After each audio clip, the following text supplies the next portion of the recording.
Welcome back to my Let's Play for Pokemon Crystal and my Model Steel run. Yeah, it's time to start working on, the Kanto badges. But first things first, we're gonna have to go get that ticket for the fast ship SS Aqua. Man, I've boarded this thing so many times by now, I'm getting kinda tired of going on that boat. Because you always gotta fight that one sailor, Stanley.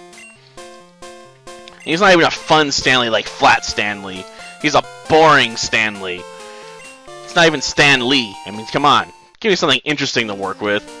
I can only make so many Flat Stanley jokes and references because I haven't read too many Flat Stanley books. Yeah, I guess I could talk about what I was recording earlier, but that'd be just talking about, Yu-Gi-Oh!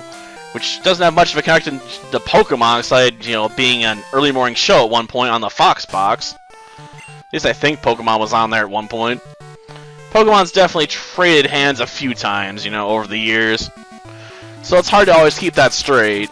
Where it was on what times. Last I knew it was on Cartoon Network, but that was a while ago. I don't watch TV too often anymore.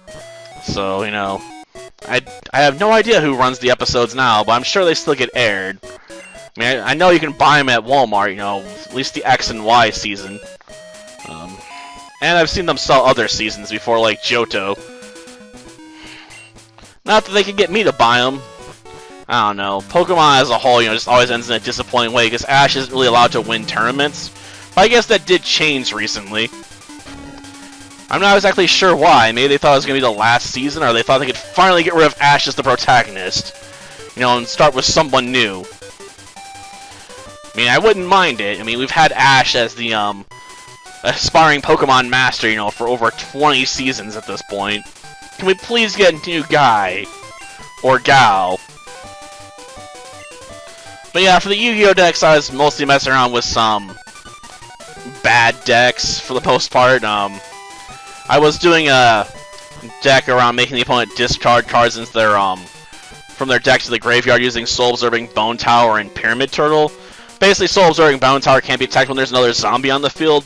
And then I'd be using, Pyramid Turtle to draw zombies out to activate its other effect, which was making the opponent discard 2 cards from the top of their deck.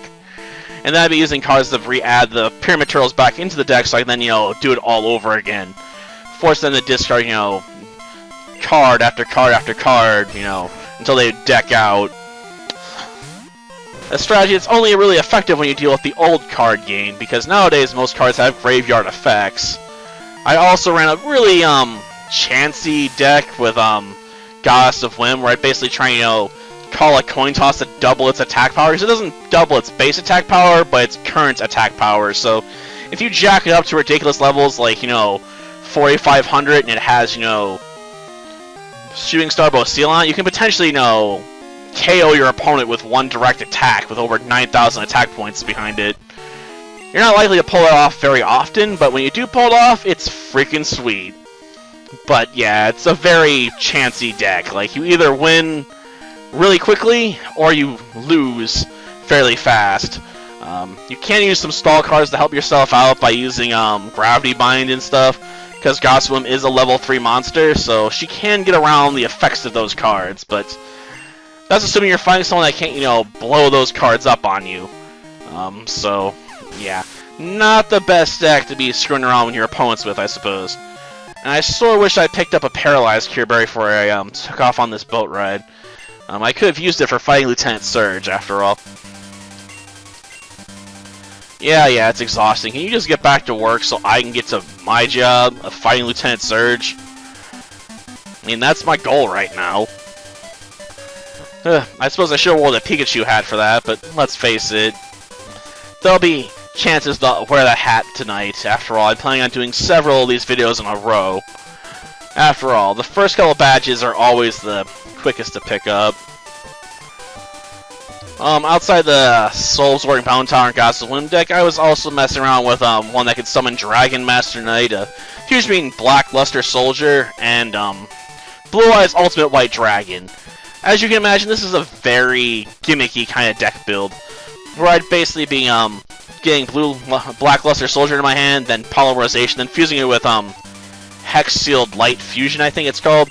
Basically, it lets me replace the Blue Eyes Ultimate White Dragon with another card itself, so I didn't pull off a big fusion for a light monster. Honestly, this deck just didn't work very well. I mean, when it goes off, it's nice, because you can summon a 5,000, attack point beat stick right from your hand. Well, effectively, basically, for a special summon, but it doesn't go off anywhere near often enough to justify running it, to be honest. It's one of those deck ideas where you're like, oh, I can do it, but it's not good. Not good at all. I mean, I've built worse decks, but that definitely wasn't one of my better decks. And what was the last one?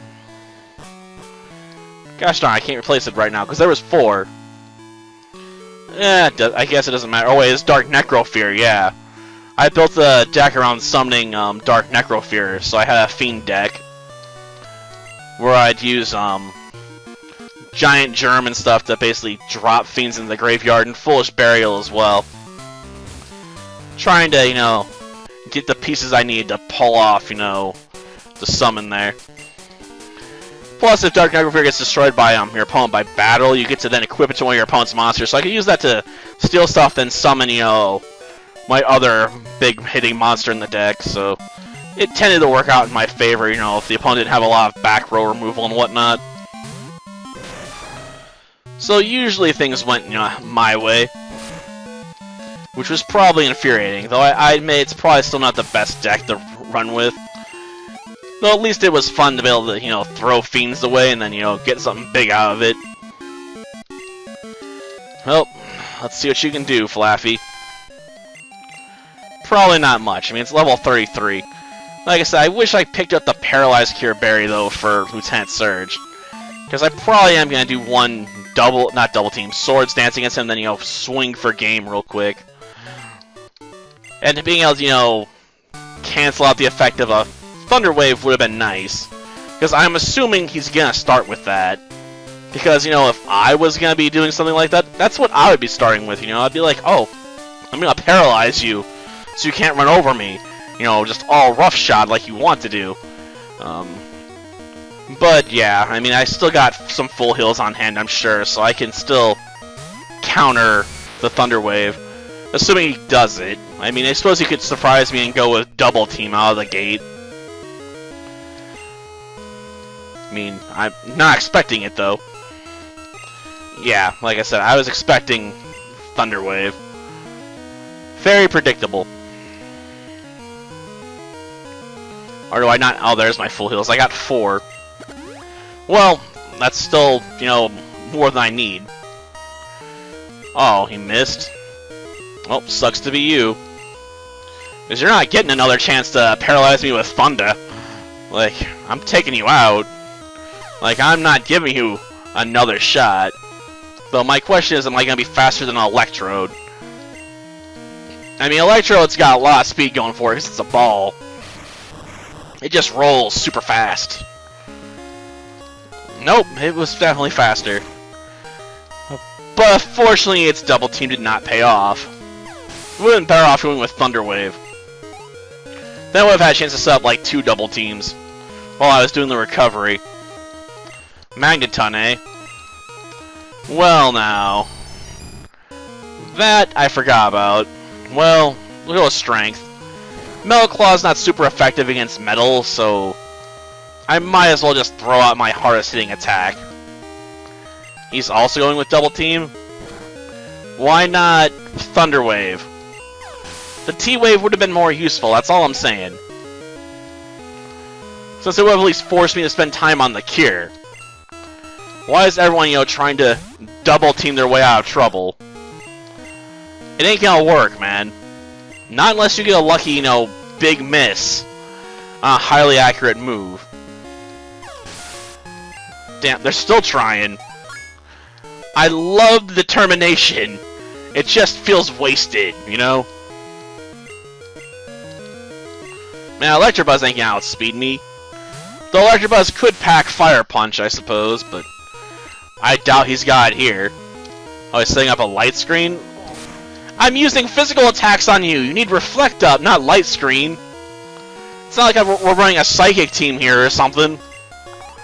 And how'd that little Electabuzz manage to be faster than my Scizor anyway? That was insulting, game. Deeply insulting.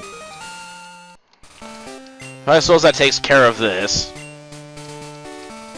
Yeah, wear it proudly.